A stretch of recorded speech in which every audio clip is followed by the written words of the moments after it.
2025 is coming to a close, which means it's time to start looking at 2026 wedding trends. It's also important to note that with the trend cycle, there's kind of three distinct phases. There's trends that have already peaked and we're now moving on to something else. There's trends that we think are peaking like right now. And then trends that maybe we started seeing a little bit last year, but we think are really going to ramp up in 2026. So first up, we're going to talk about one that has already peaked and what we're going to start seeing next. So we've seen a lot of kind of earthy tones over the past few years. Think those sage greens, burnt oranges, terracotta colors, and now we're going to be seeing something totally different, bright, bold colors. Experts are predicting that cobalt blue is going to really start popping up in 2026 weddings. A trend that we've been seeing more of and is probably going to start moving towards its peak in 2026 is personalization. We're expecting to see a lot more personalized notes on escort walls.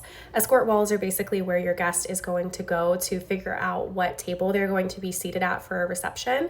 And so instead of just having a name tag or something like that, we're going to see a lot more couples writing personalized notes. And of course, currently at the height of its peak is the personalized matchbook trend. This is cute because it is a personalized touch. It has the couple's name on it, but it's something that you use up. And I think that's really important to keep in mind.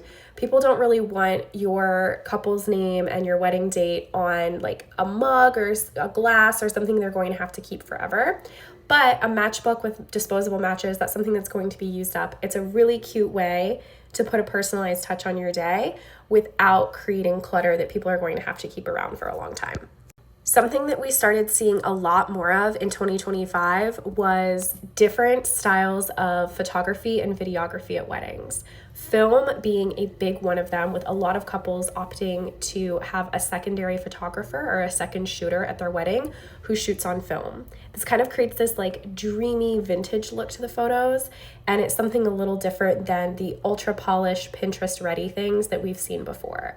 I think also with the rise of AI, which is really good at mimicking that polished Pinterest perfect look, people want something that feels a little more raw, a little more authentic for their big day. And of course, on the videography side of things, a lot of couples are hiring content creators to kind of, make a TikTok style video that is something that's a little bit of a different look behind the scenes of their special day. And of course, last but not least is espresso martinis. These were everywhere in 2025, including at weddings, and we think these are really going to peak in 2026. Here are two key caveats, though, for how we think they're going to be showing up. Number one is as a replacement for the champagne tower pours. Those are very 2025, and we think we're going to be seeing a lot more espresso martinis. And then the second way is as a dessert option. So we're going to see a lot more couples that are opting to just do a small cake cutting for the couple themselves, and then a different kind of small buzzy dessert treat for the guest. And espresso martinis are going to be popping up there.